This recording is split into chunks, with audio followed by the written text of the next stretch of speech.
जी तो फ्रेंड्स, आज हमारा फ्रीलांसिंग के दूसरे कोर्स का चौथा वीडियो अपलोड होने जा रहा है। उम्मीद है पिछले तमाम कोर्सेज की आपको समझ आई होगी वीडियोस की। अगर किसी किस्म का कोई भी प्रॉब्लम है तो आप नीचे कमेंट में पूछ सकते हैं। अगर आपको किसी किस्म का लिंक चाहिए हो तो वो भी आप व्हाट्सएप पे के ज़रिए हमसे पूछ सकते हैं। तो आज की हमारी चौथी वीडियो में आप लोगों को कोरल ड्रा के अंदर डिज़ाइनिंग सिखाऊंगा।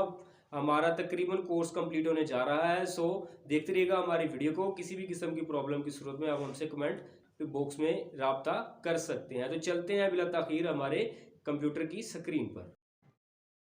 जी, तो आ गए हैं हम अपने लैपटॉप की स्क्रीन पर।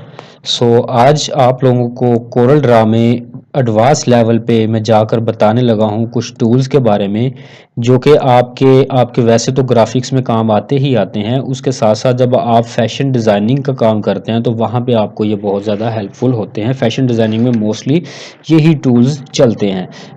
बात करते हैं जी यहाँ पे। तो कल मैंने आप लोगों को बताया था कि F11 के साथ आप लोग कलर स्कीम जो है वो चेंज कर सकते हैं, टेक्स्ट की भी और बैकग्राउंड की भी। तो आज F11 टूल ही को मज़ीद ज़रा एलेबोरेट करना है मैंने।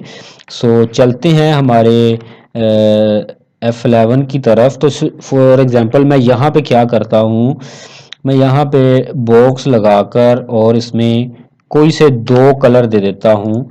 फॉर एग्जांपल ये ग्रीन और येलो मैंने दे दिया। इसको मैं कर देता हूँ 45 और इसको मैं कुछ ऐसे कर देता हूँ कि ये हमारे पेज पे ऐसे आ जाए। तो अब ये देख सकते हैं कि आपने यहाँ पे ये पेज आ चुका है।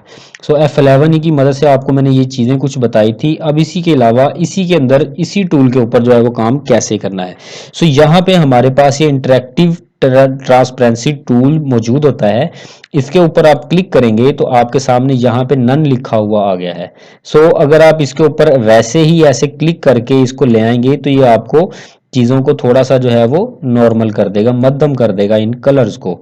तो यहाँ पे आपके पास मुख्तलिफ ऑप्शन होते हैं। यूनिफॉर्म का होता है, यूनिफॉर्म से मुराद बिल्कुल ही हल्का सा उसने कर देना है। उसी के अलावा फाउंटेन होता है। फाउंटेन के अंदर क्या होता है, ऐसे करके वो आपको कलर्स को थोड़ा सा फाउंटेन की शक्ल में ले आता है। अब फाउंटेन के आगे चार ऑप्शंस होते हैं। एक ये होता है सर्कल सा, इसकी मदद से आपको दरमियान में वाइट कलर का सर्कल सा आ जाएगा। फिर इसी तरह इसी के अंदर ये एक टूल होता है, इसके आप क्या करेगा, ये आपको इस तरह से कुछ थोड़ा सा इफेक्ट डाल देगा। फिर इसी तरह ये होता है, ये भी आप जैसे मर्जी इसको छोटा बड़ा करके इस इफेक्ट को भी लगा सकते हैं। फाउंटेन के बाद यहाँ पे बात करते हैं पैटर्न की। यहाँ पे आता है ग्राफिक डिजाइनिंग का काम, जो फैशन डिजाइनिंग में इस्तेमाल होता है। अभी आपके सामने ये एक पैटर्न आ गया है। अब आप इसको जैसे ही बड़ा छोटा करते जाएंगे ये पैटर्न हमारा उसी तरह इस पे होता जाएगा। फॉर एग्जांपल मैंने क्या किया, मैं इसको ऐसे कर देता हूँ और यहाँ से भी इसको मैं बारीक कर देता हूँ। तो आप देख सकते हैं ये ज़्यादा से ज़्यादा काम हमारा होता जा रहा है और इसी को मैं मज़ीद बड़ा छोटा भी कर सकता हूँ। उसके बाद यहाँ पे ये सेकंड ऑप्शन आ जाता है हमारे पास, ये इस पैटर्न का। इसके अंदर क्या होता है, ये ऐसे जैसे ये इसने बना दिया है और मैं इसको छोटा बड़ा करके किसी भी तरह से अरेंज कर सकता हूँ। जैसे कि आपकी बेड शीट्स के डिज़ाइन होते हैं, कुछ ड्रेस के ऊपर डिज़ाइन होते हैं, तो वो इसी तरह इनको बनाया जाता है इसी टूल की मदद से, डिफरेंट तरह से। तो इसी तरह फिर उसके बाद ये टूल आ जाता है। इसके अंदर जो है वो थोड़ा सा ये ऐसे हो जाता है काम हमारा। सो इसको आप ऐसे करके कर सकते हैं। फिर इसी तरह इसी के अंदर मजीद पैटर्न के अंदर ही ये मजीद पैटर्न इसने डिज़ाइन दिए हुए होते हैं। फॉर एग्जांपल मैं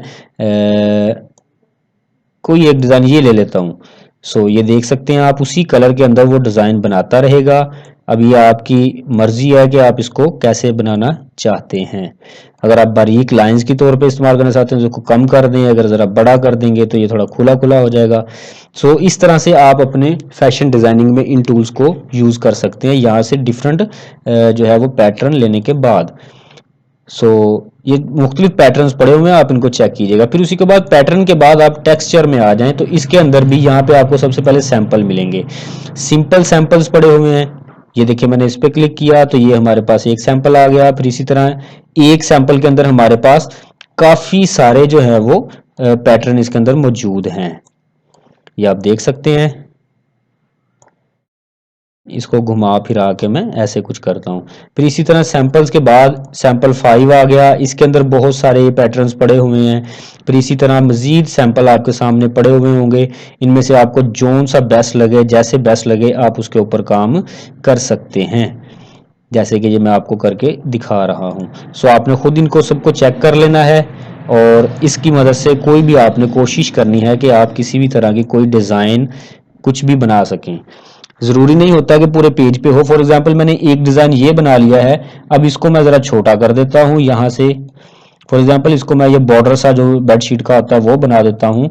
उसके बाद फिर मैं इस पर डबल क्लिक करता हूँ और उसके बाद जो है वो एक कलर लेकर कोई भी, और उसके बाद इसके ऊपर जाकर टेक्सचर में जाता हूँ, यहाँ से कोई और तरीके का ले लेता हूँ और ऐसे मैं इसको ऐसे कर देता हूँ। ये कलर थोड़ा सा डिफरेंट हो गया है, सो इस कलर्स को मैं थोड़ा सा और अंदाज में कर देता हूँ। सो ऐसे फॉर एग्जांपल मेरा मकसद है आपको आइडिया देना, आगे कैसे करना है किस तरह से करना है वो आपका काम है। तो यहाँ से ट्रांसपेरेंसी टूल के ऊपर आप क्लिक करके यहाँ से डिफरेंट ग्राफिक्स के काम आप कर सकते हैं, इन चारों में से कुछ भी, और यहाँ से फिर मुख्तलिफ सैंपल्स होंगे और फिर आगे इनके आगे पैटर्न होंगे। सो ये आज का जो है हमारा टॉपिक था कि आप लोग ग्राफिक डिजाइनिंग का काम कैसे कर सकते हैं। कल हमारा आखिरी टॉपिक होगा जिसमें मैं आपको मजीद कुछ चीज़ें बताऊंगा और उसके बाद जो है वो हम फिर प्रैक्टिस की तरफ चले जाएंगे। सो उसके बाद हमारा 2 दिन का काम मजीद होगा एडोब फोटोशॉप का, और उसके बाद हमारा ये मुकम्मल कोर्स जो है वो कंप्लीट हो जाएगा ग्राफिक डिजाइनिंग का भी। सो आज के लिए इतना ही, इसको प्रैक्टिस कीजिए। अगर कोई मसला हो तो कोई मुझे कमेंट बॉक्स में आप लिख के बता सकते हैं। अल्लाह हाफिज़।